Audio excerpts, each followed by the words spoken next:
Pressed it now. I pressed it now. All right. We are live. We are live. We are live. Live is good. Live is always good. Yeah. How do I sound? Better than the alternative. You sound perfect, bro. Yeah. Like microphone check 1 2. What is this?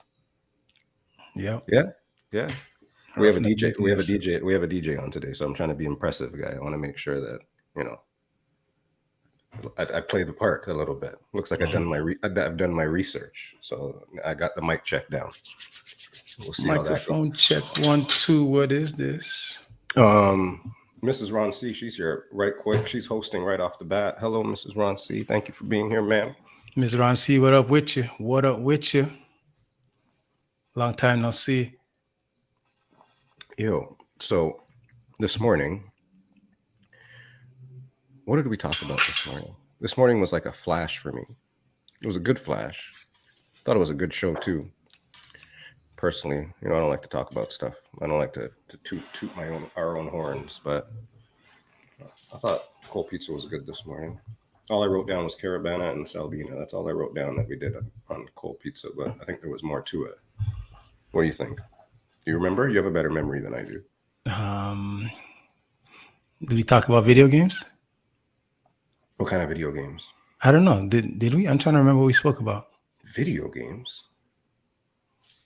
You play video games? You're not.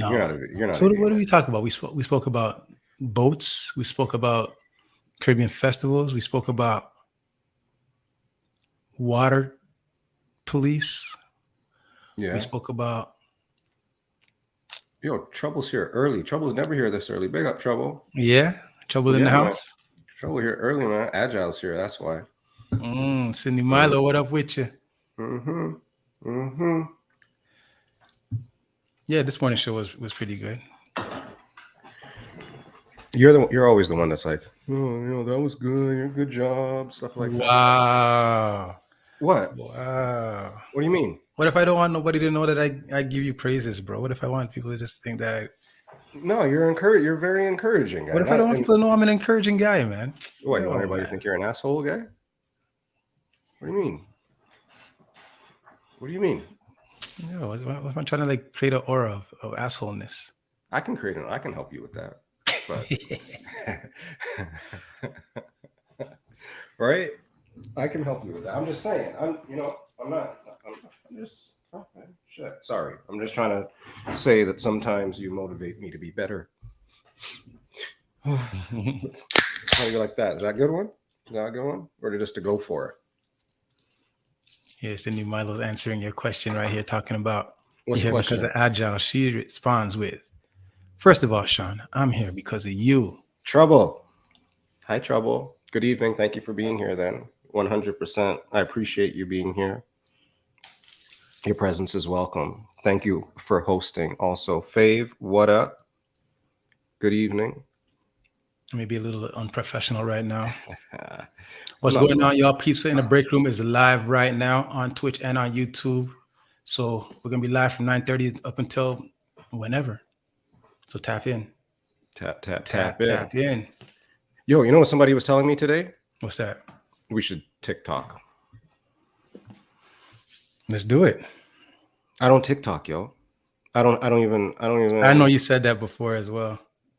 Right? The first time we talked about it? Yeah, I don't have a TikTok. I mean, I'm pretty social media-y. You know what I mean? I think I'm a little how do you say, hip to the game?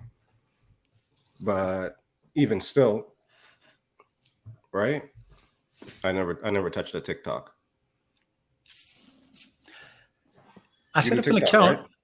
I mean, I set up an account for us, but I've never used it. But on my Couture Life page, I was active for a while, and it gets pretty active pretty quick. Yeah. It gets pretty active pretty quick. So when whoever suggested it, they're onto something for real. You think? Do you people? I don't know. Anybody that's in here, any of you two that are in here, do you guys TikTok? No, that's the thing. Does our demographic TikTok, or we don't care about it? Or we don't care about our demographic, is what you're saying. I don't think our demographic knows how to. I don't think our demographic needs to TikTok. I think he's saying he doesn't care about you guys. I think that's what's happening. I think our demographic isn't TikTok. Right? Yeah, right. Or we're just a little bit too old for the TikTok. Or if our demographic needs a TikTok, I don't think they see the value in the TikTok. Or they right? TikTok. So I think they disregard it, just like how we disregard it. I don't disregard it. I see it. Or forget it. We forget the value of it. That's funny. That's funny, Faith. That was a good one. I like that. See, I can't even spell TikTok. Wow. That's hilarious. Oh, look at this. DJ Agile's in the house. Fancy that. Fancy that. Agile in the chat. He TikToks. You're not good though. You gotta practice. Yeah, because that's the thing. So, but wait. So if we TikTok, then we can make videos. Can we make videos while you're there and I'm there, and then we can put it together and it's a TikTok? Well, I mean, sure, but then it sounds like you need a video editor. We don't have one of those. I thought we had one of those. you have a barber. what we have is a barber. Okay. I got a barber, and sometimes I finish my haircuts early so I can dabble. Is that what it is, basically? Yes, exactly. Wow. What we have is a barber. I thought we had a video. I thought we had a video producer guy. Anybody we know do that? Who do that? Who can do that? There's probably people out there that we know that do that, but don't say they do it because they don't want to do it for free. I mean, we pay good. No? Okay, well, I'll tell my barber. I'll let my barber. I'll let my barber know. I'll let my barber know. Oh man, how do you feel? Do you feel like Caravan is over now, or are you still like? Are you through it? Do you feel? What is this? What are you drinking? That looks troublesome. It's just a Moscato, simple Moscato. Oh, it looked like some hard shit, yo. Nah, it does look like hard shit right now, but it's just a simple Moscato, Jacob's Creek. Oh, I've seen that one before. Yes, you have. You've been drinking it already? You already started the bottle, yo? Nah. Are you sure? Is this your first drink right now? Yeah. Nuh-uh. I'm on vacation. I'm already I'm lathered up. I just came from a soccer game. We lost in the League Cup finals. No, I don't think it was the finals, but they lost in the League Cup. It was the League Cup quarterfinals, maybe semifinals. I don't know. I got to check the calendar, but we lost. Yeah, so that was your daughter's game? Yeah. That was your daughter's game? Okay. How's she doing out there?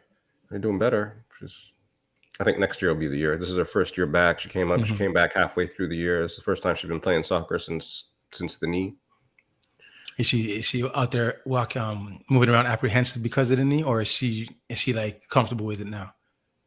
I don't think she favors the knee at all while she's playing. I think she just hasn't played in a while. That's all. She just has to get her rhythm back.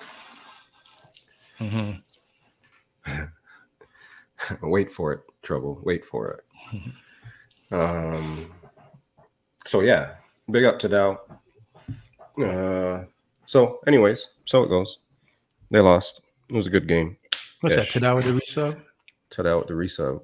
Well, big thank you for the resub, sir. I think we should give him a sword, guy. I forgot to give him a sword, dude. I wasn't give him a sword. He's always here. Just put it right on his shoulder. Right? He'll put it in a thing. I have his thing. So you can unsheath it? Is that what you call it? I heard. The Google told you that shit? No, one time I was recording somebody's project, and one of their lyrics was "I unsheath my sword," and I'm like, "Oh, so that's what you call it when you do that thing? You unsheath it." That's what she said. I'm here every Tuesday, y'all. Every fucking Tuesday. Twice on Tuesdays. So today is a double nickel. Today is a double nickel inside the garden. We should have put a garden background for this one today. Can you do that? Not anymore. Why not? Like you can't do it. Not anymore. Like it's too late right now, or you can't. Man's was trying to make a 76ers arena background. Oh no, you can't do that. I know. I started working on it. I said, you know what? Scrap that. Fuck this.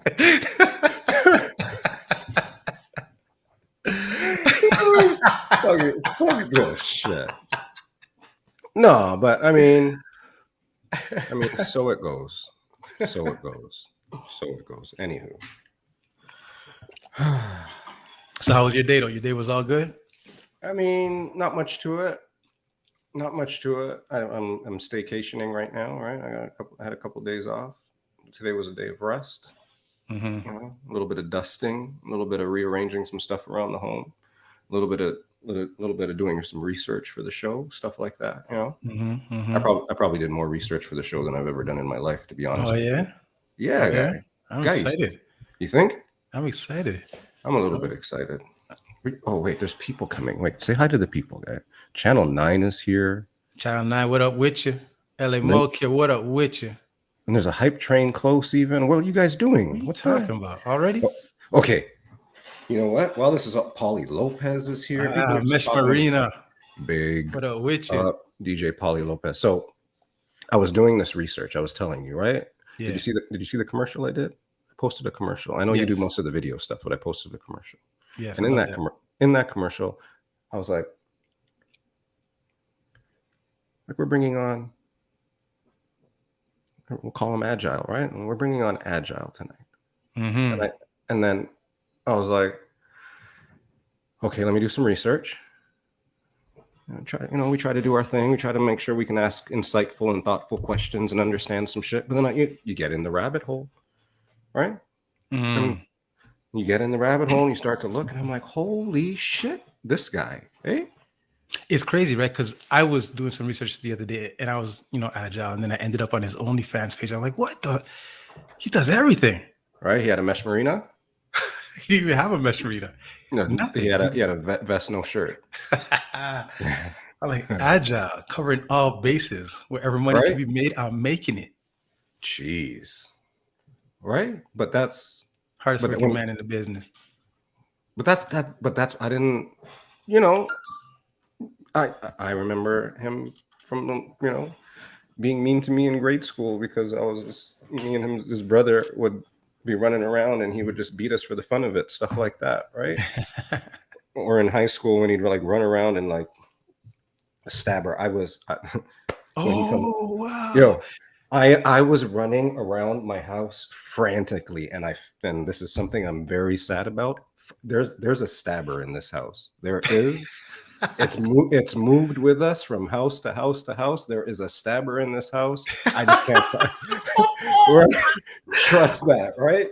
Yeah. And this guy was the man with the stab. This guy used to, right?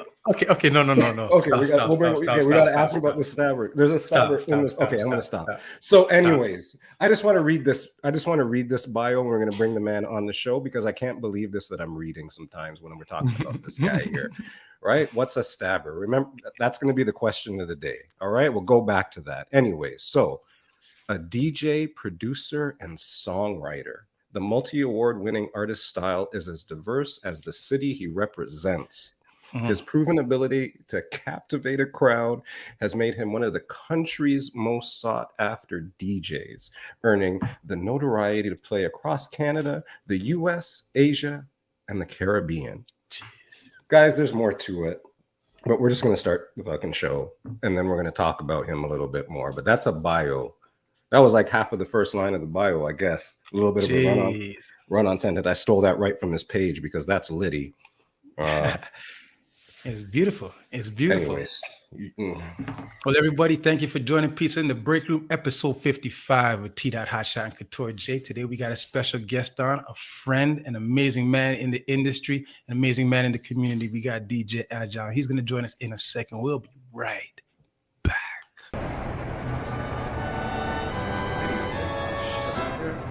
We here now. We here. Yeah. It's in the break room, y'all. Holla, holla, holla. Woo! What up? What up? What up? I can't believe you have a stabber and he moves with it. Yo, trust. Stabber is in this. I'm gonna find it like tomorrow. I was sipping my drink when you said you have a stabber. I'm in the studio. I almost spit it out right over the console. So for the people asking the question, so a stabber, everybody, right? A stabber is the proper term? It's a ruler. It's a drafting ruler. It's a drafting ruler, right? That's the proper name for it. Yeah. So in high school, if you took drafting, which I didn't take, but I had multiple drafting rulers. So you get a drafting ruler, right? And it's like 3-sided, and then what you do is you go up against a brick wall. Yeah, and you sand in jagged edges, right? And then you put tape on the bottom of the handle so you can hold it. So this was my defense mechanism when certain mans were in the hallway trying to, give it's the 30 centimeters, Cindy Milo. It's I had a defense. I learned that in jail.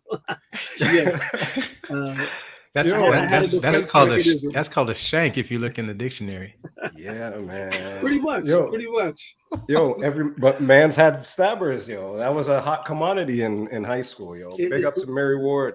I'm just saying, if it was 3 or 4 guys coming for you, which happened regularly at my high school, one was gonna get it. So one was gonna get it.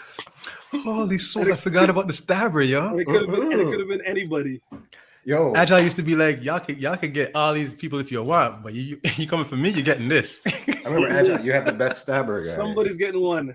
You didn't want to get caught by that stabber. I totally forgot about that. Wow. I have been hunting around. It's here. I know it's here.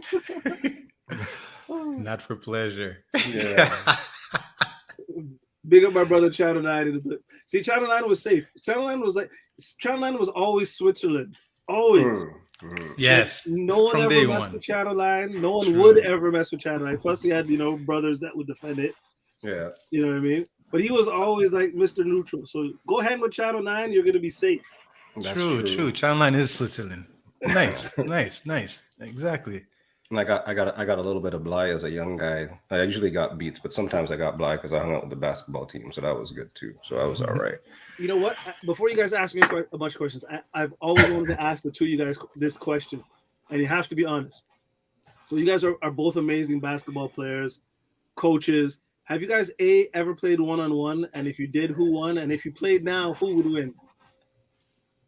So yes, we've played one-on-one.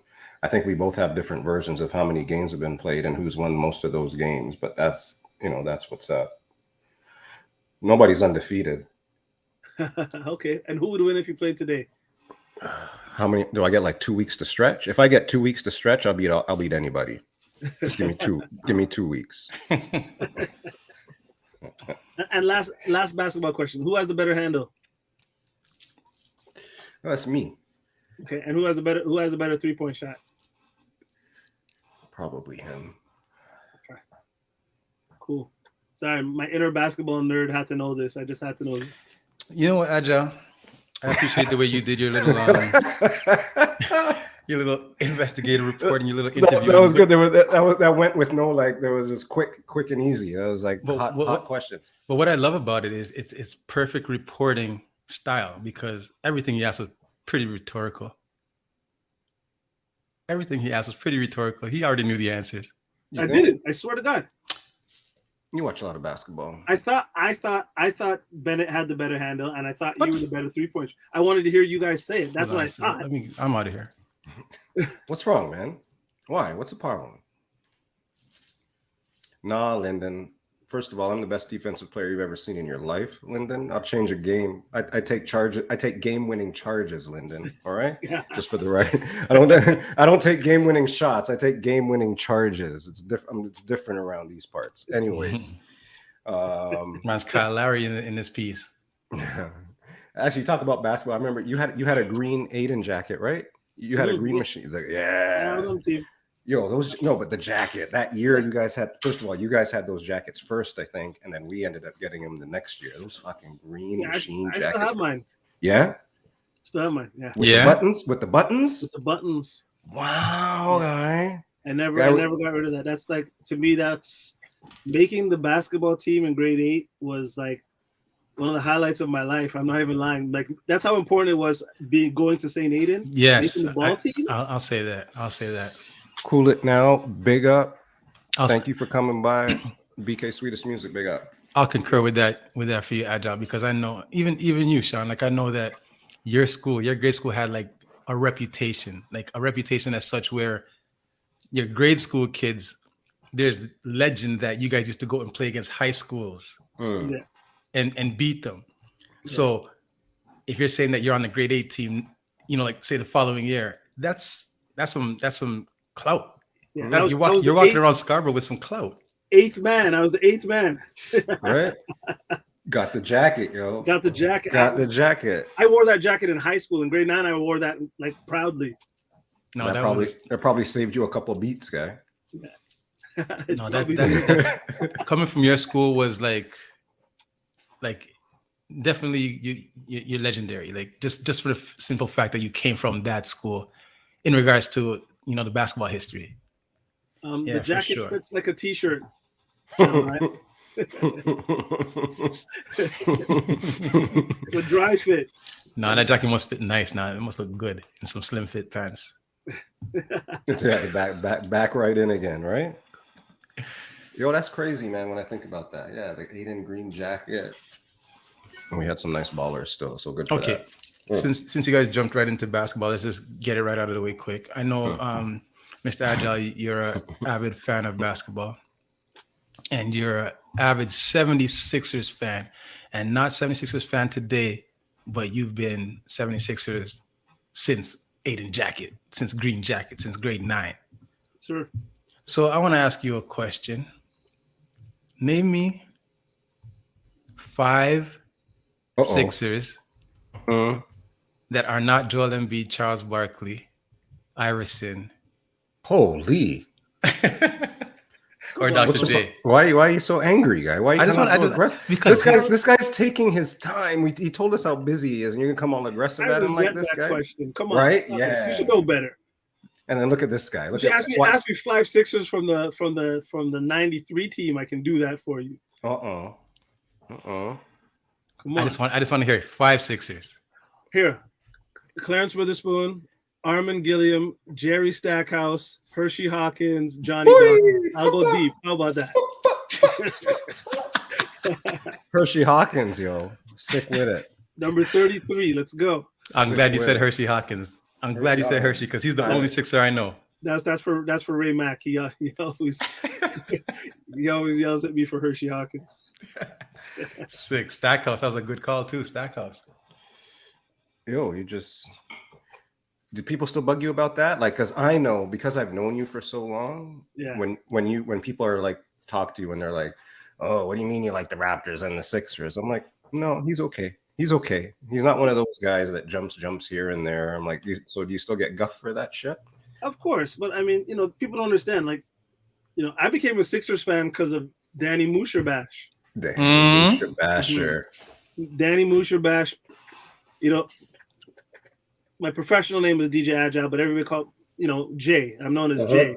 And Musherbash in grade 5 was like, he started telling me about Dr. J. And he's like, yo, Dr. J plays for the Sixers. And I'm like, I'm a little kid. The best player in the league's name is Jay, and he plays for Sixers. So, of course, that's going to be my team. That's going to be my guy. Yeah. That's that. You know what I mean? So, yeah, it was Danny Musherbash put me on to Dr. J. And I never... Musher. Yeah. So, yeah, like I never left. I rode the Dr. J, Moses Malone, Chocolate Thunder, those eras. And then I rolled into Charles Barkley, and he totally played like the way I like. And I just love my Sixers. I love my 2 basketball teams. I love the Raptors the most. I love the Sixers second best in a photo finish. Yeah. So you got 2 playoffs. You got 2 playoffs with Raptors and the 76ers. Well, 3 now. 3 now. 3. But, yeah, we had the Vince Carter, the Kawhi, right? Yeah. As mentioned in this playoff question. So he wanted Carter to miss the shot, and he wanted Kawhi to miss the shot. No, never. Right? Never. Yeah, I know the answer to this question. I did want Iverson and them to go to the finals, but I didn't want Carter to miss that shot. I wanted Carter to hit the shot and then lose in overtime, because if Carter missed the shot, people were going to talk about him going to graduation, and I didn't want that to be the narrative. You know what I mean? So and then that happened, right? I wanted the Raptors and Kawhi to win so bad. I wanted to dance and sing with strangers in the streets and go to a parade, and that happened. So like, I mean, the city needed that. Like that was so important to the city as a milestone, as a turning point for the franchise. And as a basketball fan and as a music fan, like Toronto's been doing this, I would say, probably since like 2008, like a steady incline to where, you know, it's looked at as a peer city. Like we just had Kiarabana here, and let me tell you who was here enjoying, you know, like LeBron James, Fabulous, Jadakiss, Tyga, Lil Wayne, Nicki Minaj, like all Young Money, every actor you could think of, and like Kevin Durant, Andrew Wiggins, every Toronto Raptor, like everybody was here. Because this is where you want to be in the summer, like, and everybody knows that it's not a secret anymore. So what's Chris Broussard talking about? You know what I mean? So it's good. We needed that. That was kind of like the capping on like where we've arrived. This is our time. You know, it makes me happy to no end when I hear our slang in American artists' hip hop songs now. They talk like we talk. They reference our streets, just like we reference. Like I didn't know where Linden Boulevard is. We got Linden in the chat. I called him Linden. I didn't know where Linden Boulevard is until, you know, I went to go visit my cousin in Brooklyn, and I'm like, oh, Linden Boulevard is like here. You know what I mean? But I knew where it was because of Tribe Called Quest songs. You know what I mean? Just like I know, you know, I know Crenshaw. I know all these spots from all over America. I know. And now they know Markham Road, they know Morningside, they know Weston Road. I got real ones living past Kennedy Road. They know Kennedy Road, you know what I mean? I just love that's where we've arrived, you know? And that's why I needed Kawhi to hit that shot. That's your question. For real. For real. Yes. Nice. Scarborough. But that's a big transition, right? Because I mean, we are of an age that we've been through it, kind of all of it too, right? Like going through the Raptors and the Sky Dome, going through, you know, Toronto music, even from where it was to where it is now, like those different types of things. So it's cool to see that evolution, to be around, to see, because some people don't understand it. Maybe like I don't think the kids maybe understand because they got they got Drake now, right? But back in the day, it was, you know, listening to certain radio stations and that was the big thing when people were bussing on radio station, right? When to hear your people on the radio station was nuts back in the day, right? And I think that's great. I mean, I'm glad that they're not gonna know. I think that's amazing that they're just gonna go. They're gonna go somewhere and they'll be like, "Where are you from?" "Oh, I'm from Toronto." "Oh, Six Side? You're from the Six?" Like, that's amazing. You're from Scarborough, yo? What part? What ends you from? And they come with our talks. You know what I mean? It's the best. Nothing better to me. So for you as, you know, I guess everybody knows that I read your bio a little bit, and you know, there's more to it. But so when you go to other cities, other places, this is what you're experiencing when they're talking about Toronto now? Like what's really, really different? Totally. It's totally different. Like, not name dropping and stuff, but I think that's just corny, but because you asked the question, I did Vegas for the first time in 2018. Went there DJ, and everybody I met, they're like, "Oh, you're from Toronto, man. You guys have great DJs. I can't wait to come up there and party." Over and over and over and over and over. Everybody, everywhere you went, that was the things. You guys got great DJs. I can't wait to come up there and party. Right. You know remember back in the days, it used to be, "Oh, you're from Toronto. Oh, you got igloos? You got igloos? You guys play hip hop? You know, hip hop it's nothing like that. You know, what different I mean? now. It's totally different. Like, am I biased or like I get, because first of all, I know I'm biased Toronto. I think I'll put Toronto up against every other city, and you know, maybe we lose in a split decision or something like that. But I think just being able to, like, I don't know, like I think our DJs are just fucking wicked. Like comparatively, like if I'm gonna say I'm gonna take 10 DJs versus your 10 DJs in any city, for example, Toronto wins. Like, I don't know if that's biased. I don't know. Maybe it is. I just think that the difference between, you know, our upper echelon and lower echelon is way more dense than a lot of other places. You know what I mean? So I think like the medium and the bottom in other places aren't as good as our medium and bottom, because if our medium and bottom guys went to their places, they'd be in the upper echelon, right? Because here, I always say this, here, if you're a top guy and you think you can go and not be prepared, like a bedroom DJ might dust you here in Toronto. Facts and straight.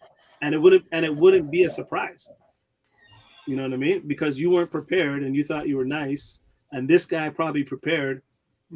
He's gonna dust you. That doesn't really happen in a lot of other cities, right? Let me ask you this. Like the top guys are good, and that's it. You're saying that now, right? Now, I've been places, and because I've grown up with you guys, and I classify you guys as some of the best DJs in the world. And again, like Sean said, it might be biased, right? But you know, I've listened to tapes, I've seen videos, and I've been, like I said, I've been places, and what I hear from you guys is always just like, my friends are better than this. But then I start to think, okay, so for instance, when you go places and you listen to DJs play, do you feel like they play the way they play because that's how the crowd expects them to play and wants them to play?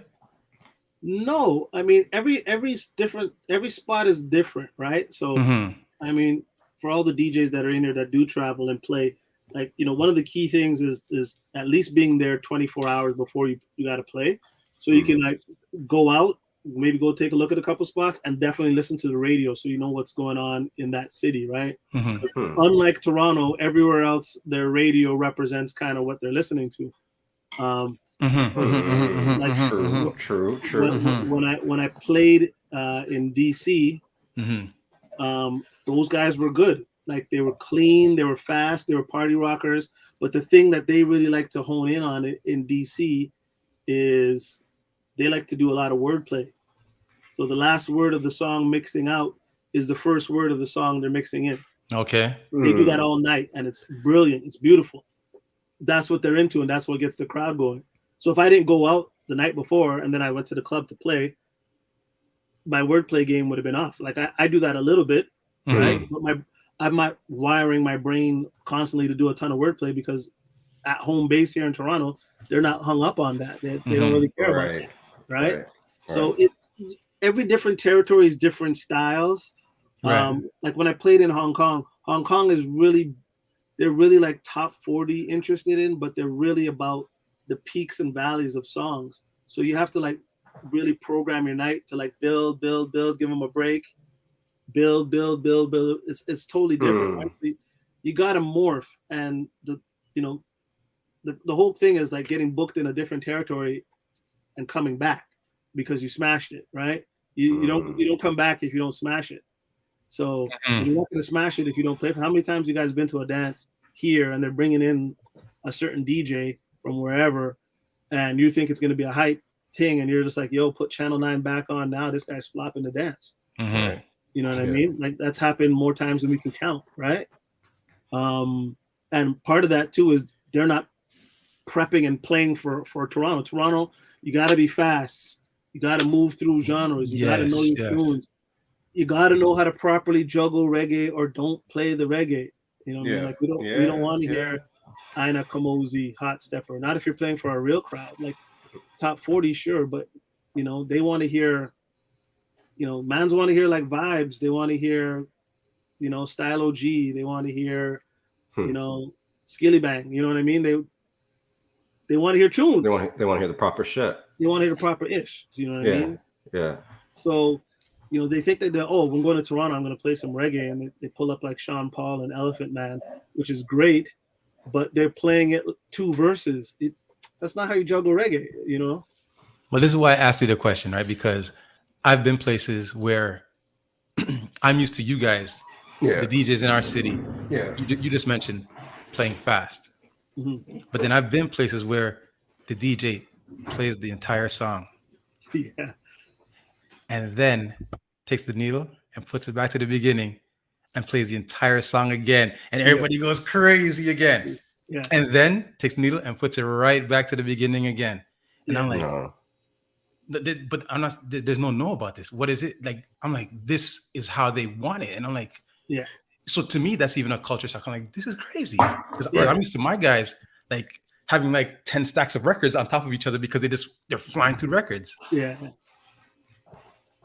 So that's why I'm asking if you know if you go somewhere with your Toronto style and they're like, yo, slow it down, bro, please. You know? Yeah, for sure. But once again, you kind of just gotta feel it out, right? And also you gotta feel off the crowd. Like if I play a song and in my head I'm like, this is one verse, one chorus, and I'm out, and they're losing their minds, let it run. Let it run. You know, two verses. So it's really about feeling the energy and like playing heads up.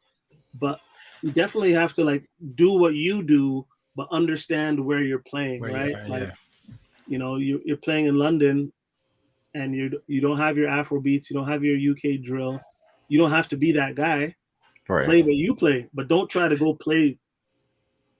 Don't try to learn it on the plane, you know what I mean? Because you're gonna expose yourself, and you know it's they're gonna be it's gonna be their JR the superstar, their tdothotshot at the dance, being like, this is not right. This doesn't sound right. This doesn't feel right because I know what that's supposed to feel like, and that's not it.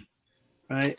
That's what I'm telling Toronto, man. Toronto DJs, man. They know how Toronto, the difference between like the top guy and the bottom guy is dense.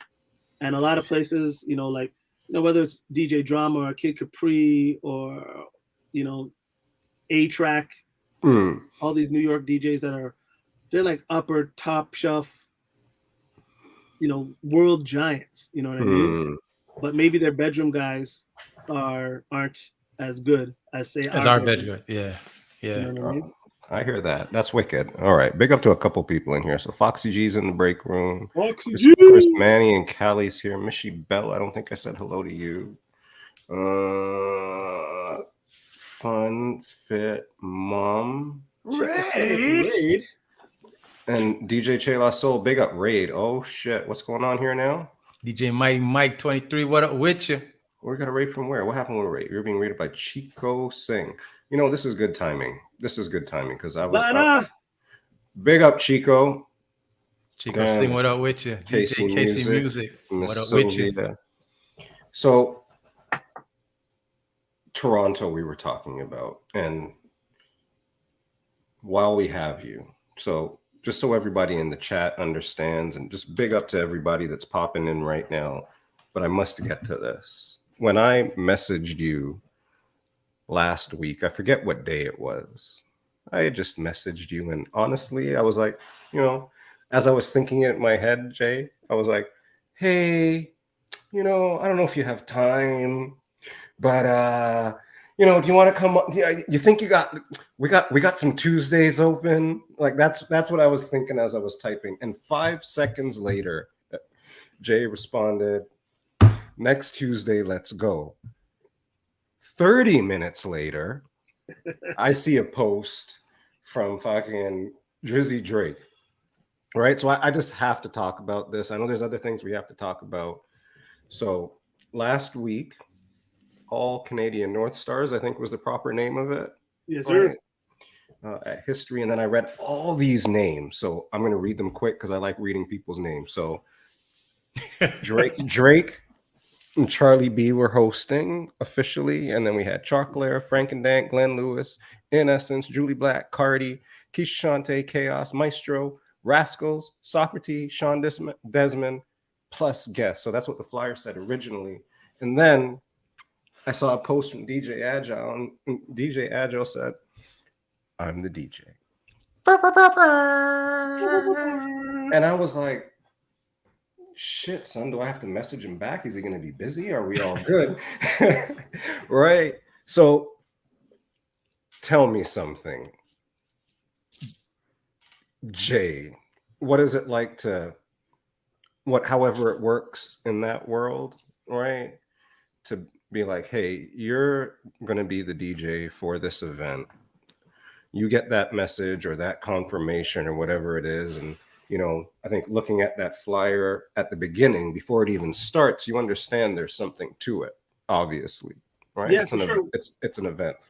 Yeah, what are you thinking? Originally, it was supposed to be me and Jester. It was supposed to be Jester originally, but he was booked to do a Caravana event, so we would have to leave early. So then it was supposed to be me and Jester, and then on Sunday they decided just me, just to make it a little easier. So, you know, shout out Jester, obviously a legend, and big up to Jester. Big up Jester. And someone who's, you know, done a million of these and very capable. And yeah, so Sunday morning it was official. I got the call and it was official. I was still in bed because I was I had a gig the night before. But you know, I always try to wake up early because waking up late as a DJ is bad for business, I find. And that just hammered home that point as why you get your ass up early. Right? You can always take a nap later in the day, but you know, things happen in the morning, right? So yeah, it was official then. So I was like, the first thing I was excited because, you know, it's a great opportunity. I think it might be a legendary moment for the city, and I'm a part of it. That's amazing. And then the daunting task of, oh shit, this is gonna be a lot of work. Right. You know what I mean? I'm like, so then I tried to plan, like, because I didn't want to do everything at the same time. It might feel overwhelming and take the joy away from it. So I was just like, let me compartmentalize, doing little bits at a time. So yeah, I think, you know, it was kind of cool. You know what I mean? Like, you never know how these things are to roll out. Like this is a show with a lot of ambition, right? Like, absolutely, yeah. So, you know, having a lofty goal and hitting the said target is two different things, right? And you have all these legends coming to the stage, and for the most part, I was handling the music. I didn't handle the music for Sean Desmond. He had his playback guy, and Chemo obviously did Rascals, and Chemo's touring with Chaos right now, so he did Chaos and Rascals. So I didn't do those two. And then for In Essence and for Keisha Shante, they perform to what's called track, right? So when you perform to track is basically you have audio mapping of your show.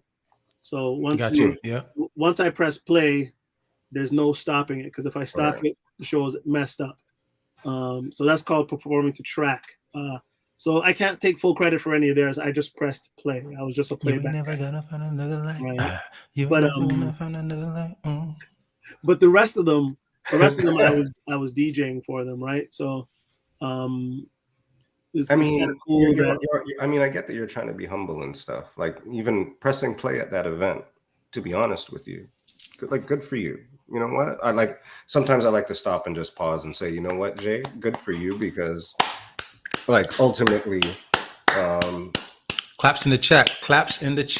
You know, I've known you for a very long time. I know you since you were doing, like, you know, the JLJ and, you know, all those little things. Basement parties at Fitz's house. I have a cassette. Jay. You open that cassette, rapping, all right, freestyling, all right. It's downstairs. It's in that I can find. That Burns in hell. That I can find. All right. It was a good verse. Anyways, so like I said, when I saw that pop up, that's wicked, man. So, you know, just I know you're talking the thing like you're supposed to, but so I'll do the same thing like I'm supposed to and just say that. Big up to you for being a part of that event. Just in general, I had a ticket. Everybody knows I had a little bit of a DNP last week, so I couldn't make it, and I just felt anyways. So that's all good. I mean, the fact that they trusted me to handle that said a lot to me. You know what I mean? It's a big undertaking, and you don't want to F that up, right? And you know, they knew I had enough OCD and I cared about it enough to make sure that, you know, I would take care of it, you know. So did you have a couple of days, or how much time did you have to rehearse with people? Or what does that look like? What does that look like? How does that? What do you do? Well, Well, for some of them, it was simple. Like, you know, like Stroh. I know Stroh's show because of Grouch, and I've seen a million Stroh shows and been like maybe stage left at Stroh shows. So for my Stroh, that was okay because I kind of know, I know his show. I know Cardi's show. Brass Monk, we toured with Chaclair for 2 years. I know Chaclair's show. Big up I know to Brass Socrates' show. I know Julie's show. The people's shows I didn't really know. I didn't really have to DJ, right? The only couple were like Infinite, Mishi, and Jelly. You know what I mean? Like, single. You don't want to mess with the lingo, fringo. Yeah, you know, so I didn't really have to. I mean, you know, we were able to work it out previous, and you know, we talked on the phone. They told me what they wanted to do. I practiced it with vocal versions of their songs, right? Because you know, if you know anything about me, and the brass guys will tell you, like, everybody has their fears. My fear is not being prepared, right, and being on stage. Like that's like a, you know, I never want that feeling of that's what drives you. Yeah, that's what drives me, like insane drives, you know what I mean? Like, so that's who I am. I'll be the guy that practices with vocal versions by myself. So I know their nuances, their flows, where they're going to want drops, all that stuff. Because I want to be prepared for every contingency plan on stage. Because on stage, I don't want to be trying to figure shit out. You know what I mean? Because that's when you get like nervous. Like, so I don't get nervous. I don't get anxious. You know what I mean? And that's not bragging. That's just because I prep so much. Yeah, right. You're ready to go. You know what I mean? Throw any curveball at me, I'm ready. I love that. I love that. I love that. Big up to Gong Marcus, which I think it's Marcus. Big up Tropics in the house. That's what it sounds like to me. Tropics is in the house. There's you know, fair share of people in here that IQ Remix. I don't think we bigged you up yet. So big up to IQ Remix. Chico, thank you again for the raid. Mr. GQ Love, what up with you? Hey, what up, GQ Love? We're missing our annual summertime lunch, homie. We got to do that. Shit. DJ Solid, big up DJ Solid. Thank you for being here as well. I don't know. I'm scrolling way up now, but we got like more stuff to talk about. No, so Agile, that was a very important thing that you just said, that you practice and you prepare so much that you're not worried about when it's time to get up on stage. And that's something I try to instill in my son. Yeah. I try to let him know, like, there's nothing to be nervous about, nothing to be worried about if you prepare yourself enough for the moment. Yeah, for sure. You know, even with kids coming into the shop, when they talk about being nervous about something, I'm like, as long as you prepare, there's no reason to be nervous. Yeah, that's absolutely who it was. I mean, sorry, Julie Mango, big up. I missed Julie Mango earlier. Like, I'll tell you how far it goes. I had them. I brought my my Rev 7 controller to play with, and I had them for the back line. I had them have CDJs there, and I had the whole show on USB inside of a CDJ just in case to go. So if something happened to the computer or whatever, it would be seamless and no one would ever know. We would just keep going. You know what I mean?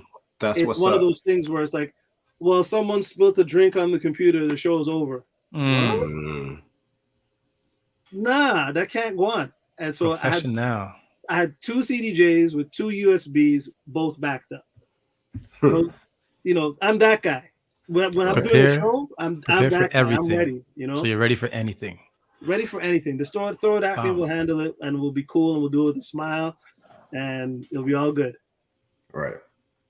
But I learned that. I learned that from doing years on the road. I learned that from like Rozelle. Rozelle was like, he was one of the guys that I learned the most from. He was like superstar in my eyes. Signed every autograph, talked to every fan, was so humble, treated everybody from the lowly bus boy to security, treated everybody the same, always looked people in the eye, shook their hand, learned their name, remember their name at every show. And I'm just like, how do you do that? He's like, look, man, these are the people that pay the bills. It's like, same way you want them to remember your name, you got to remember their name. Right. It's going to make an effort. I'm like, word up. They're just taking mental notes, you know what I mean? He's prepared, and you know, him and his guy, they had backup back up this, back up that. They were always ready for whatever. You know what I mean? His tech had every imaginable cord, wire. He was like MacGyver for audio. You know what I mean? He had everything. Like they anywhere they went, they were ready to work. No excuses. So I was just like, okay, that's what being a professional performer looks like. The details, right? You know? Yeah, the details. Yeah, that's crazy. That's nuts. But that's the kind of stuff that's important, right? Like that's why they're gonna hire you, right? They're gonna hire you because you're not just showing up with your laptop and praying for the best. You know what I mean? If something goes wrong, they're like, oh well, the laptop's done, and they're like, yeah, there's still a party going on. We got an event, you know? like fix up, right? Well, and then that's when you're scrambling. It's like, oh, Kimo, what songs do you have? And no. It's like, oh no, don't worry, I got it. I don't think I've ever seen you scramble, guy. Not really. No, I don't think I've ever seen whatever it is. Yeah. From time. A man with a stabber is not a man that scrambles. Right. A man with a stabber is a man that is prepared for anything. Prepared. Yeah. Yeah. You just got to be prepared. You know what I mean? Like, and I keep, as a DJ, I keep USBs in my backpack because most clubs have CDJs or what have you. So I mean, worst case scenario, I got like 6 hours worth of music in there, and I'm kind of like, I got like current hits, classics, club classics, and then I have like a 90s hip hop crate. So I'm just like, okay, I can work with whatever I got here and make the best of it. Right. So it's just really that. It's just trying to be prepared and be ready. I think if anything, that's more important than any other thing. It sounds like it just takes up everything. Well, like yeah. You're always just all right. Right. Hey, I slept like a baby the day before the show because you were ready. I had the only thing I didn't have. The only thing I didn't have was the order of songs Michie wanted to do. And that's because she was on a plane coming back from Jamaica. She literally flew. I talked to her when she was in Jamaica. She told me the song she wanted, and she's like, let me think about the order. Sent her a WhatsApp before I went to bed. I slept like a baby. If I wasn't prepared, I would have had a terrible sleep. You know, message. So, and that's how I am. Like if I'm worried about some ish like that, I'll still sleep, but it's not gonna be like a deep sleep. I slept. I was like, okay, we're ready for everything. I'm good. Agile, I love this. Like this is super powerful, man. It's as simple as it may seem. It's super powerful, man. Right? It's a super powerful message. It's just preparation. Preparation is key. The power bar, the extra power bars in the trunk. All of it, right? Okay, let me ask you this. So all of that considered, what do you do to relax? Oh, I nerded up. I like sci-fi. I'm really on. You know what I'm really on right now? I'm really on, like, you see the James Webb Telescope that they have there in space? Yeah. I'm really into, like, the images that they're getting with it. And, they just captured a supernova from 3 billion light years away. They caught it in the James Webb Telescope. So I'm into that kind of stuff, like stuff to expand my mind. I'm also been a lot of philosophy stuff, just like trying to expand ways of thinking and new ways of thinking. So explain to me string theory, please. String theory? That's beyond my. You gotta watch Heroes for that. Heroes! Watch Heroes for that. I think I watched the first season of that. I liked it, but I was just shark. Yeah, I should finish it, right? First season was like I watched it again. I don't know, during the pandemic, right? The whole thing, or just the first season? The whole thing. Yeah. During the pandemic. Right. And yeah, I love so I love sci-fi. I love I read a lot. I watch a lot of tutorials on like music stuff. So just trying to like learn new skills, even if I'm not going to use them, or like just watch like new skills that I'm like, do I want to learn that? I'm just like, oh, that's kind of cool. I've been kind of watching a lot of video stuff because, as you know, we're getting into that portion of society where it's become super important. And I've invested in a camera and a gimbal and a better phone to shoot better stuff, and like little things like a little light bar and You're just the little tinkering. tools, You're right? tinkering now. LED thing just for looks. So I'm always looking at those tutorials and like the tech. Sorry. Speaking about LED, before I forget, I want one. I want one of those. Like, who do I call? Send me the number. Like, I need to get the Agile LED. The neon sign? Yeah, but it doesn't say Agile, and it says like something I wanted to say. Yeah, I can give you. I mean, it's a dope thing to have. Like, originally, I got it for the music video, and then I was gonna put it in a hard case, and so when I bring it on the road, I can have it. I can set it up, right? But then COVID hit, and then I just hung it up in the studio. Yeah, well, it's serving its good purpose now. It's doing its job. So, yeah, man, that's kind of what I do to relax. Is like that, and then hang out with the family, especially the boy. He's really into his bicycle right now. So just taking him out for bike rides. How old is he? It's 5. Oh man! Holy cow, man! I'm trying to get him ready for the road because I want to get him comfortable riding. I mean, we live in the city, so he's got to learn how to ride on the road. He's got to be ready, right? Yeah, it's gonna be normal for him by the time he's like ready, and grown. There's a nice little park close to us that's got like they got like wood chips and they got dirt and they got pavement and stuff. So I have him riding through all the different surfaces, so he knows how to handle the bike. Well, how about the streetcar tracks? Like, well, we're gonna get to that, but he can ride. You just hop him, he can ride in the dirt. He can ride on the grass. He can ride on wood chips, and he can ride on pavement. And he understands, like, he's like, we hit the grass, and I'm like, okay, hard pedal. He knows I got to pedal hard on the grass. You know what I mean? You need more horsepower on the grass, even though you're going slower, right? So I just want him to understand, like, we're getting on different surfaces. And then he knows about the treacherous streetcar tracks. Yeah, because I pointed it out to him what that does to when you're cycling. Now you can take a face plant on that. Yeah, one day my brother came home all chipped up, and he's like a rider, and I'm like, "What happened to you, bro?" He's like, "I went downtown, and what happened? Car hit you?" He goes, "Yo, man, I ran into the streetcar tracks." I'm like, bro, is this your first time riding downtown? What's wrong with you? They get everybody, and especially like when it gets wet. That's when. So, I mean, the goal is to get him prepped up, and then when it's raining, I'm going to take him out in the rain, and we're going to go back to the park and ride in the rain, just so he knows like stopping is different in the rain. You know what I mean? It takes you. You got to learn them, man. Yeah, if it's dry, it takes you 1 foot to stop. When it's wet, it's going to take you maybe 4 feet to stop. Yeah, you need to prep for that. You need to know what that's like. So that's when you teach them how to skid and spin out and splash other people. Splash the kid on the other side. So that's what I do to relax, because watching him like he likes to play Beyblades too. So I'm playing Beyblades. I don't know if guys know what Beyblades are, but I remember the Beyblades. Yeah. So those are the two things. Beyblade is still around. Actually, that's actually good, to be honest with you, that they're still, because they were around when my kids were. Oh, he's obsessed. Yeah. Obsessed.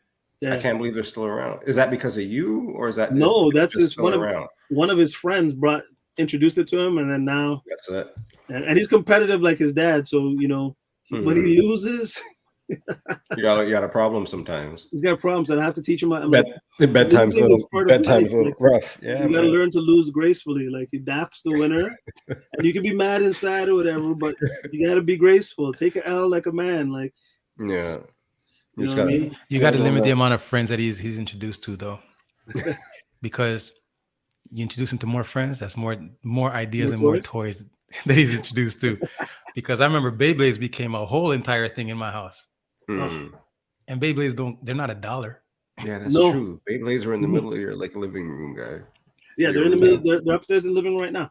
They're not $1. He's got the stadium. Man.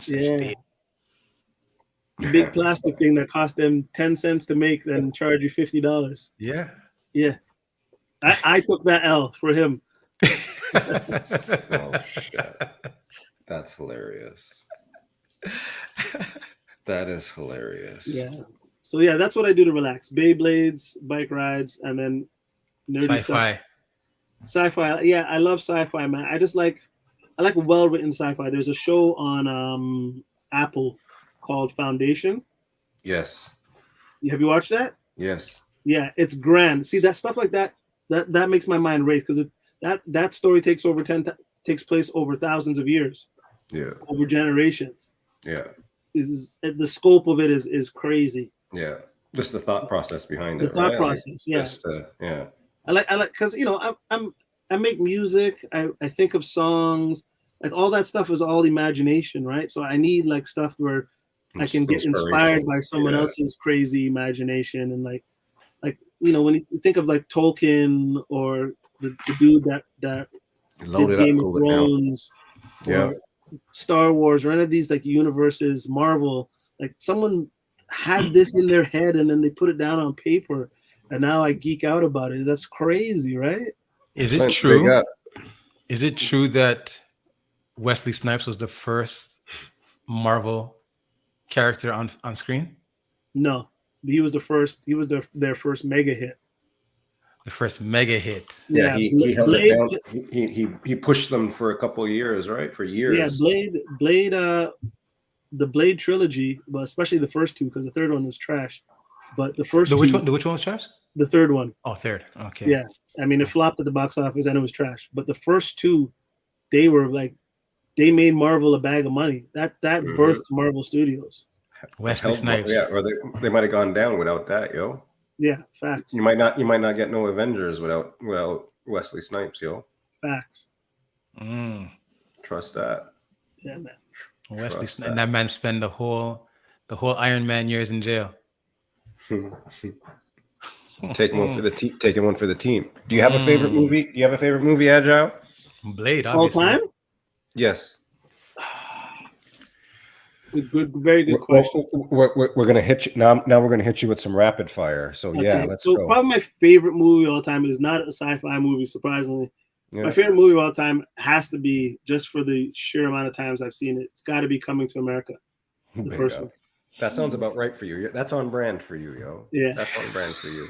That's on brand. All right.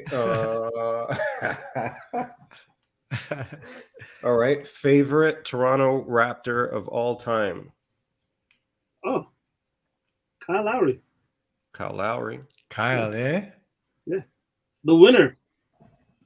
Kyle Lowry. Yeah, you have a relationship with Kyle? Nah, just daps. Yeah. Like when he sees me, he's like, "Oh, you're that guy. Yeah, what's up? just a daps. Just daps. You know, just because you're the DJ at some of the raps. So why is he your favorite of all time? He stayed. He won. You know what I mean? His defense is. He's the guy. I don't know. He was just like the best redemption story, and it happened here. You know what I mean? He was like a fringe player who became an all-star, who became. It's like, coming, BK Sweetest Music. Like the guy. You know what I mean? Mm-hmm. And I just like how his the way he controlled the locker room and the culture has permeated into, young Van Vliet, and he's leading them too. Like when I look at like what happens in other locker rooms, I'm like, the stuff that's happening in Brooklyn, that wouldn't have happened here. Because those guys wouldn't have stood for it. They wouldn't have let that happen. Because you guys played sports, you guys know what it's like in the locker. I didn't play it at your level, and my skill set wasn't one to talk up. You know what I mean? As I said, I was at best the eighth man. You know what I mean? So you need your guys that are the leaders that are good. You need them to control the locker room, and you need them to when BS is happening, they got it. The coach can't fix that. Right. It's the players. So that's what I love about him. All right. So next one now. Tell us a person that you feel has had an impact on Toronto that nobody really knows about. Oh, shoot. Marlon Brown. Oh, all right.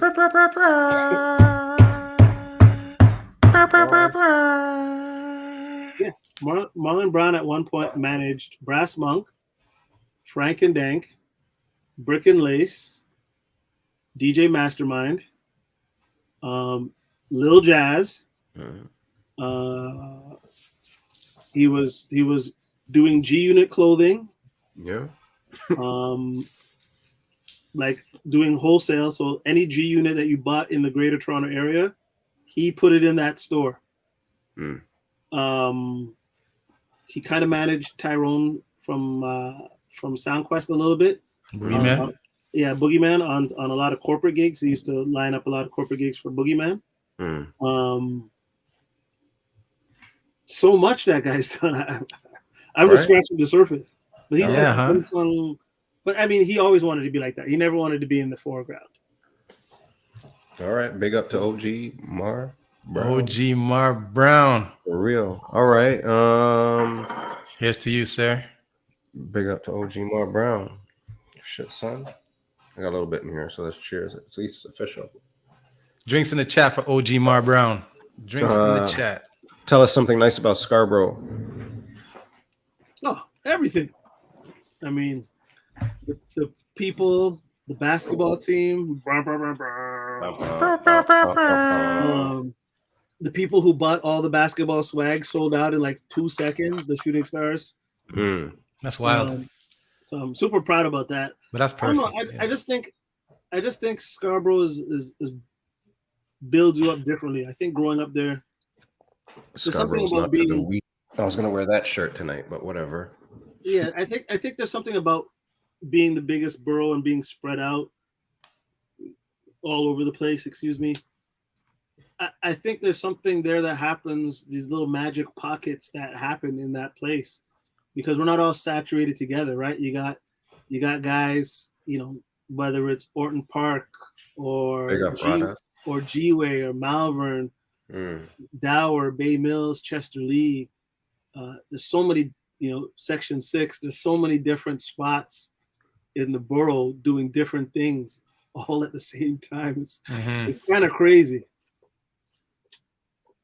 So I think that's crazy that everybody's allowed to do that too. You know, so many people can be doing their own thing, and it's not bothering nobody else, which is kind of cool. Not only about Scarborough, but Toronto, obviously, then in general too, right? Yeah, and I think also too when you're doing stuff proper, other places will rate you. You know what I mean? And you might not even be doing their vibe, but if you're doing whatever you're doing proper, they'll rate you. Right. And you'll get that love in those spots, which is a blessing. And I think that's a real good Scarborough team. All right. Okay. Wicked. So since you mentioned Scarborough, since you started talking about Scarborough, can you name three producers or artists of influence from the borough? Oh yeah, number one has to be Maestro Fresh West. Maestro. You know, from Birchmount, just north of Glendower. That guy right there. He's the guy. You know, he started all of this shit. All of this. He's the guy that made it possible. Everybody was like, "Oh, yeah. Oh, we really can do this." You know what I mean? So him first. Drop the needle. Yeah, him first for sure. I would say after that, Lindo P. He's unheralded, and in terms of star power, when I was in high school, coming up and learning, Lindo P. See, Lindo's the same age as me. We're both 29, and seeing what he can do at the same time, he was so far ahead of everybody. It was inspirational. Do you know what I mean? He's just he can chat, he can rap, he can sing, he can DJ. Very talented man. He can perform, he can write, and his crowd control is, you know, top shelf. I would say him, Maestro, and the third one, Scarborough. Let me put a producer in there. Socks.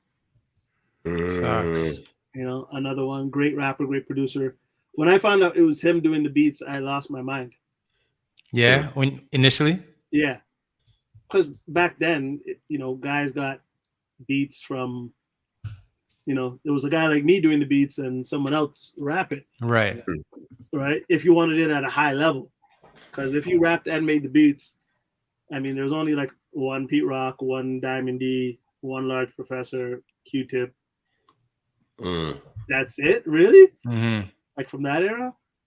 So then when it sucks, it's like, that guy's making the beats? Right. Those beats? I'm just like, crazy. So just one more time. Lindo, Sox, Maestro. One more time. Big up to Mary Ward. Mary Ward, stand up, as they say. It's true story, Static. There's a lot of talent, a lot of mans ran through Mary Ward. What up, Static? Static's up in the place, yo. Sox was what, Agent Court? Yeah, he went to Agent Court and he went to RH King. So we got a question from the chat. It says 5. Give us 3. If I could bring 5 Twitch DJs, that's too hard. Shoot. Okay, I gotta bring Mensa. That's my guy, main ingredient. I gotta bring Channel 9. That's Mary Ward, Wolverine.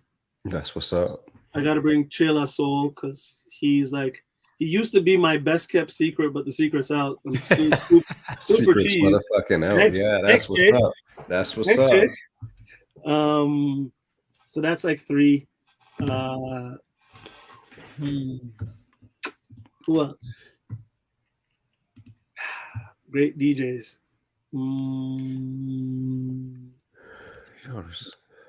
Man. Just 5 Twitch DJs who you bringing with you. That's all. There's not to be the best of the best. I got Channel. I got Che, I got Mensa. So we need a house guy.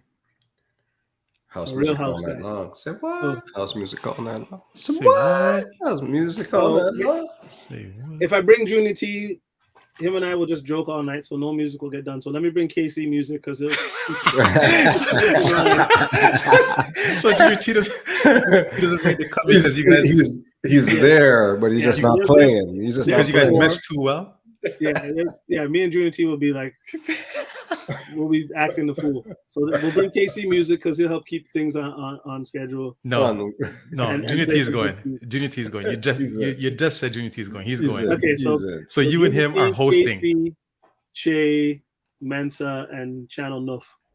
You and Junior T are hosting this one for sure. We'll end up hosting because we'll obviously. Oh jeez. Oh man. So last question. Let's get away from all the DJing and stuff. You talk about all the things that you do to relax, which included family. Before we get out of here, for you, sir, how has fatherhood changed you, Jay? Oh, everything. You guys know you're both fathers, you know what I mean? And you started before me. It's been, there's no better job. I can't tell you how I'd be able to go play on a Saturday night, get home at 3:30. I'm tired, broke up, and have someone wake me up at 6:30 to be active, and it ain't nothing. It ain't nothing. Like any other human being, I'm probably gonna try to DDT you, something, break out a stabber or something. You know what I mean? Yeah. But he comes in and he's like, "Daddy, I want to go downstairs and play." I'm like, "Okay, go ahead." He's like, "Daddy, I need someone to play with." All right, I'm coming. And then I don't even think about it. You know, you just work through the tiredness, like that kind of, like, you know, boys need their fathers. You know what I mean? They need to have that male relationship with their fathers, that dynamic, and to be able to be there for him is like it's just the best. And I'm just rediscovering all these things that you already know that they're discovering for the first time, and just watching them discovering it. You know, just the little things, like, you know, him learning how to tie a shoelace, or him telling me that, you know, people inside of costumes aren't real superheroes because superheroes aren't real. They're just people paid to. He's got it all figured out. Yeah, he's figuring out. He's telling me, he's like, yeah, but you know, Daddy, they're not really real, right? They're just, you know, they're people being paid to do that.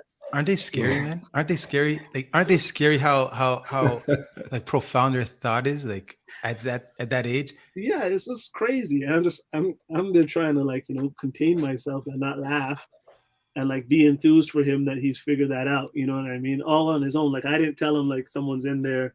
He just put 2 and 2 together. I'm like, who told you that? He's just like, Daddy, it makes no sense. He's like, you told me superheroes aren't real, but there he is there. So it's got to be somebody in there. It's not real. I remember my son was his age. When my son was his age, one day we're at a restaurant. So we go to the washroom so I can wash his hands. And then I'm washing his hands and he looks up at me and goes, Dad, why are we here? I said, poor kid. I was like, already? Already? Yeah. Already? Yeah, the heavy questions. Yeah, he did we talked about race a couple times. And that was kind of just like, you know, he was like, hey, how come some people are brown like you and then some people are white, like are cream like mommy. And I'm like, bro, this is way too early to be having to, you know. Yeah, go walk around in Scarborough for a hot second. Then I had to break it down to him. I'm just like, well, you know, I'm like, there's different types of human. I'm like, just like there's different types of plants and there's different types of food. And, you know, I'm like, we're basically all the same. We just appear different. But I'm like, it doesn't really change anything, you know. I'm like, whether you're white boy. Yeah, I'm like, whether you're brown, yellow, cream, black, right. I'm like, we're all pretty much the same. I'm just like, you know, you have Uncle Jomo, you have Uncle Ryan, you love both of them. He's like, yeah. I'm like, they look pretty different. He's like, yeah. I'm like, doesn't matter how they look. He's like, no. Right, Uncle Paul and Uncle Raymond. That's exactly. Why like, can't there it is right simple, there. Right? You know what I mean? Kids like, need to keep it simple. Like, it's more important how they treat you than how they look. You know what I mean? So, I mean, he got that, but that one hit me a little early because I wasn't expecting that. You didn't prepare for that one. Yeah. Well, I prepared, but I figured that was probably gonna be like, you know, 7, 8. He was 4 when he hit me with that one. I was just like, oh, way too early.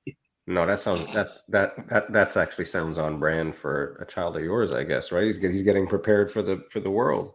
Yeah, we're trying to expose him to, you know, as you know, he does swimming, he does piano, he does soccer. I'm really pushing him to the basketball court, but I'm not trying to be like overbearing because I don't want him to hate it. You know what I mean? I just really want him to be enthused like me. But send him to JUCO Sports Academy. The who? JUCO Sports Academy. Yeah, we'll talk about that offline. Teach me. Stretch has his basketball sports academy for the youth his age. Oh, word? Yeah. Okay, word. That's dope. He should learn from him. He's good. Yeah, I just want him to. I want him to find something he loves, like how I found something I love, and I want him to do that. And I don't care what it is. I'll support him as long as that's what he wants to do. Yeah. It could be in anything, as long as he's enthused about it. Like, I don't need to understand it. I just need to know that if that's something he loves, and it's a potential career, let's do it. So I'm just trying to expose him to a wide variety of stuff.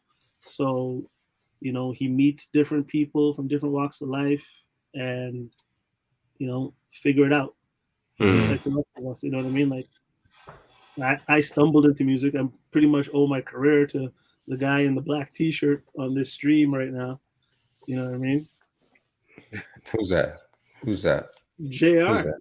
I know. I know who it is. I'm here circling with my mouse. Like, I mean, I love music, but I never thought it could make me money. It wasn't until JR offered to pay me where it kind of like light bulb in my head. I'm like, you give me 10 at the time. $10 was a lot of money. This is one of them full circle moments, right? Yeah, I'm like, you would give me $10 to make you a mixtape, even though I told you no like 3 times. And he's like, yeah. I'll give you $10. I'm just like, what? That was a big deal back then. That was a big deal back then, wasn't it? That was, now $10 gets you every song in the world if you're on the right, like, you know, on the right subscription service. Right, you know what I mean? But yeah, I mean, that kind of just, that moment changed everything. So who knows, would I have gone into music? Maybe, possibly. I loved it, but I was just a fan buying records because I was a fan. I was collecting. I was collecting because I was a fan. I wasn't trying to be a DJ. I didn't have a turntable, a mixer. You know, my uncle used to DJ, Uncle Keith. You know what I mean? But he just did, like, you know, rec room parties and basement parties and stuff. Shouts out to Uncle Keith. Yeah, home parties and stuff. But he wasn't like in the club DJing. You know what I mean? He wasn't trying to be. Yeah, he was a computer engineer. He was happy as doing what he was doing. Word up. So, yeah, I owe a ton to JR's indecent proposal. And make sure you put some scratching in it. Some scratching in it. I was watching you today, and what song were you scratching? Yeah, early. Yeah. And you were scratching the hell out of it. I was like, that's what I want my tape to sound like. You got to work it, right? I'm sure your tape back then did not sound like that. It did. It sounded just like that. Shit. Maybe not as good. Watch this. Fitz, but good enough for us. Fitz, throw that thing up right there. That thing. And then that thing? Yeah, throw that thing up on the page. The Agile thing. Is this like...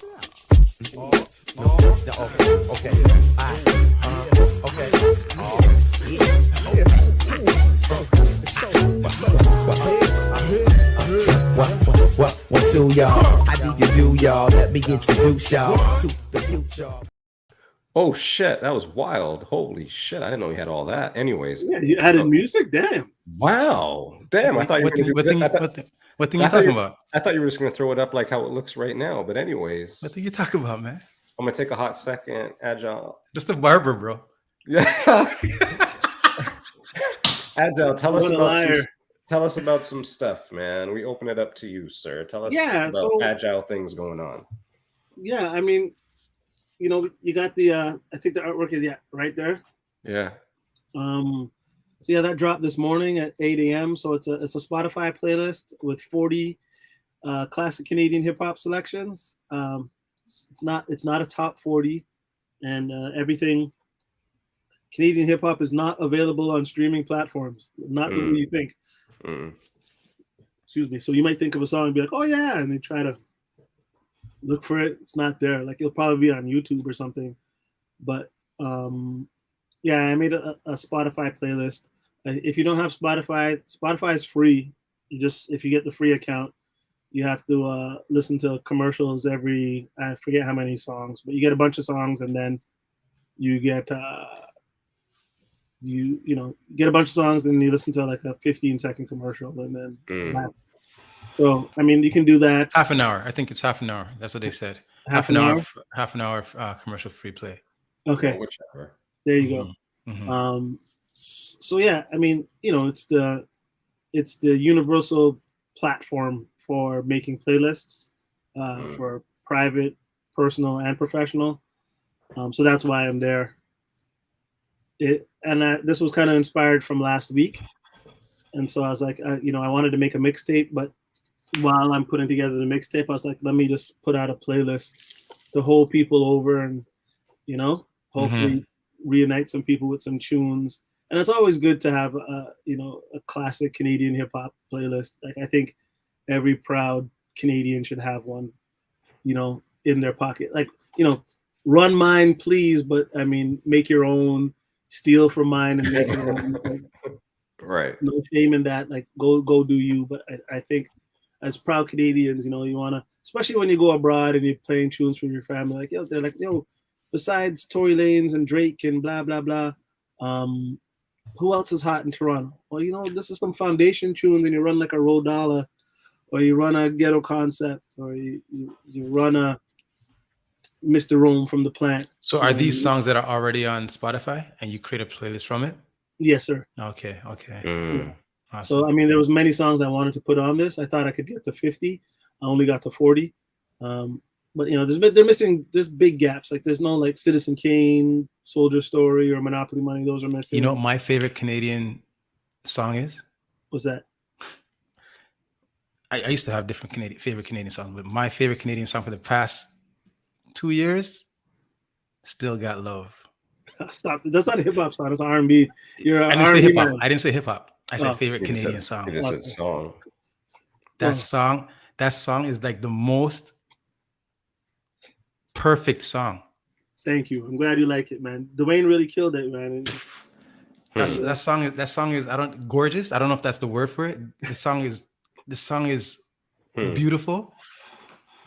And then I used to love it listening to it on my phone. One day I was driving in my car. And I said, "What the f is this?" Bro, the way you manage the bass in that song. I'm proud of that. Because my engineer that I mixed it with, he was like, you can't have the bass up on me. Yes, we can. Nah, B. The way that you manage the bass in that song is second to none. I'm like, we can. I'm like, trust me, we can drive it.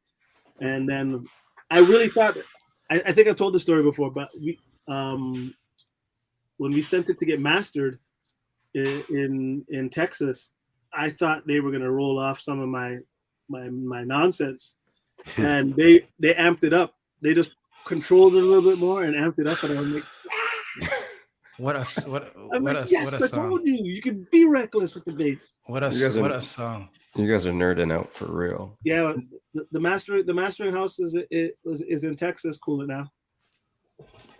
Now, if anybody hasn't heard that song, go listen to that song. And if you've heard the song but you haven't heard it in your car, yo, because when you're catching the from here and here and here, it's just the way that bass is acting the fool, but still under control. It's you guys crazy. know I wave my Canadian flag heavy. I think we do a lot of great stuff. There's one thing Canadians cannot do. We cannot master records. We just don't know. I don't know if we don't have the equipment, we don't have the ears or something. Just the way that American guys master music, it makes ours sound like a demo. Even the Europeans master better. I've had stuff mastered in Germany and in England, way better than us. So we're not there yet. That's the only thing left for us. That's the last sonic frontier for Canadians, is a proper Canadian mastering house. But I would encourage anybody, Miami, New York, Texas, LA, go there. Sounds like you're the guy, man. Don't ask me to master it. I mean, it'll sound good, but it won't compete against the Yankees or the Brits. When you play them back to back, you'd be like, oh. We're just getting used to bass here now. We're just getting used to bass here now. Yeah, I don't know what it is, because you get the master back from the States and just different. It's just different. It's like the Hulk is in your song. You know what I mean? It's like the Hulk just straight working out in your song, and then you get back. You get back the Canadian master, and it's Ant-Man. Pushing. It's like, it's not the same. It's not the same. Not at all. I mean, everybody from here masters in the States. Yeah. So, okay. Yeah. Okay. For hip hop and R&B, not for house music. House music, you can get guys here that are good at that. Not hip hop and R&B. Don't do it. Please don't do it. I'm not there. Well, Agile, I know we kept you past your time. Yeah, I got 5 more minutes. If you guys, unless you guys are cutting it. No, we're not cutting it. We're going till about 2 a.m. The best thing ever would if you can do 9 more minutes. And the best thing about this is I'm gonna take my well, I don't know if it's 11. Hang on. Yeah, if you can make it that far, then that's gonna be wicked. But I'll be back in a second. I'll make it. All right. So since tdothotshot has gone, I'm gonna do a quick commercial for the Zoo Wrist Essentials. The Zoo Wrist Essentials. I love these beads. The Zoo comes up with some crazy designs, combinations, and just an all-around great guy as well. So if you're ever in the business of getting some beads, get yourself some the Zoo Wrist Essentials. Quick question, Agile. Yes, sir. I'm gonna give you 2 days of the week. Tuesday, Thursday. Mm-hmm. As a DJ, as a young DJ, what did those 2 days mean for you? Oh, it was all about Thursday. Thursday is just the best day ever. I know in the States it was Tuesday, but for Canadians it was Thursday. Explain to the people why. Yeah. Thursday meant new records. New records were coming out. I jumped on the bus and then the subway to go downtown from Mary Ward, from high school, and buy records. With the little lunch money that I saved up or whatever mixtapes me, Lawrence, and Jay sold that week. And then we would pool our money together, whatever money we can scrounge up. And yeah, we'd hit up the record stores, and when you're in a DJ group, then there's clear cut ones that we're buying these records, and then there's like my favorite, Lawrence's favorite, Jay's favorite. We're fighting over. Oh, true. I didn't even think about that dynamic right there. Yeah, that's right. We're fighting over. What are the records you're gonna pick? I will say this: Stretch was ahead of his time. He was trying to make us do stuff early that would have benefited us, but we couldn't. When I say me, couldn't see it at the time. Like he was ahead of the game. Yeah. Some of his picks all the time. It's like, bro, that's not even hip hop, bro. It's like, yo, we need to expand and play just more than hip hop and R&B. Like, nah, guy, play the real shit. That's it. And he's like, no, we gotta get some soca records. We gotta get some reggae records. We gotta play more stuff. Be a full sound. Like, nah, guy. Stretch doesn't get enough credit in the world, in the landscape of Toronto. Yeah, give him his flowers. He was 1,000% right, and I was 1,000% wrong. Now look at me. Look at all of us. You know what I mean? Mm-hmm. So he was way ahead of the curve. And I mean, what he was telling us to do in the early 90s, starting from scratch, started to do a couple years after. Mm-hmm. You know what I mean? Like he was the first guy to, fully as a one-man show. Like usually, like when you had like a full sound crew, there was a reggae guy, a soca guy, a hip hop guy, a house guy, and you have a crew, and that's why they get like that. Yeah. Go play. Yeah. And Stretch was like, yeah, we need to do that, and me and Lawrence we were too boom bappy, backpacky. You guys weren't having that. We had the blinders on. We couldn't see the vision. So give Stretch his props. He was way, way ahead of the curve because, basically what he was saying for us to do is pretty much the norm now for open format DJs. So did your taste for New York hip hop have a effect on your appreciation for what was going on in the rest of the country? Of course. Me and Tukey talk about that all the time. Deschamps. We talk about how late we were because of our New York prejudices. New York what? New York hip hop prejudices. Like, once again, that blinder. If it wasn't for like that, we're just discovering, really discovering 8Ball and MJG. Listening to that, within the last 4 years, because I miss all that Texas stuff. You know what I mean? A little bit of the Houston stuff I was into because of Scarface, but I like Slim Thug. I listened to Slim Thug because Pharrell was producing Slim Thug, so I was just, it's coming back in. Right. But I mean, the stuff I liked, even if it wasn't from New York, sounded New Yorkish. You know what I mean? Whether it was Alcoholics or the first 3 Ice Cube projects, solo projects, that was all produced by Bomb Squad. You know what I mean? Which is Long Island. Right. So I missed all that nuance, especially Midwest shit. I missed Trick. I missed Do or Die. I missed MC Breed. I missed I listened to all that stuff later. I learned all that stuff later. So that's kind of all the Seattle stuff I missed. Kind of like a blind spot because I had this, I guess, this idea in my head of what hip hop was supposed to sound like, and if it didn't fit into that small parameter, I wasn't into it. Which is when I think about it in retrospect, I'm just, this is the stupidest thing ever. I'm just like, good stuff is supposed to sound like good stuff. Like, I mean, Seattle grunge doesn't sound like hair metal LA stuff, but it's still rock and roll. Do you know what I mean? I got you. Yeah. It's rock. It's just different types of rock. I'm like, it's hip hop. It's just different types of hip hop. And Dwight Gray, aka Ducky G, Fitzwilliams, aka JR the Superstar, Kevin White, aka Ice, Big C, like all you guys were open to that stuff early, and many of us weren't. And I was in that. I was on the wrong side of history. And I'm not scared to admit it, but I'm glad I still had you guys there pushing stuff because,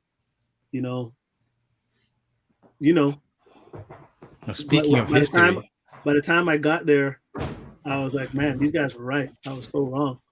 Well, speaking of history, you play a pretty integral part in the documentary that occurs on Netflix.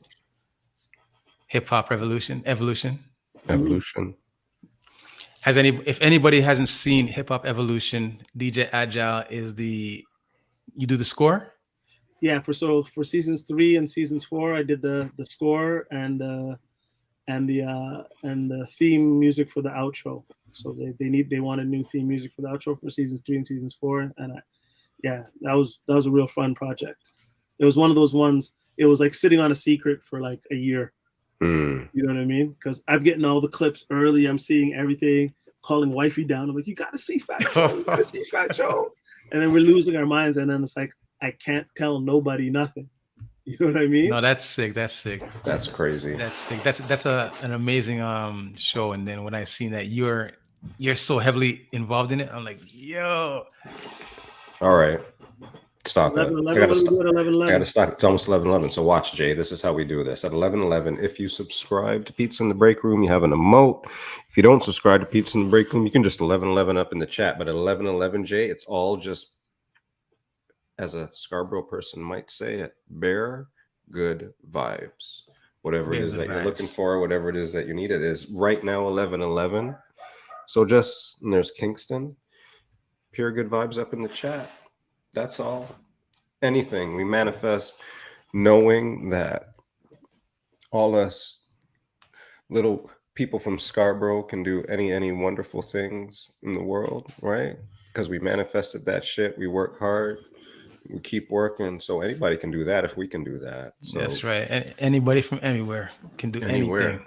And all y'all are here. So thank you for that. You all could be anywhere in the whole entire world, but you are right here with us. Agile, Jay, thank you very, very much for blessing us with your presence today. It's and good vibes and preparation.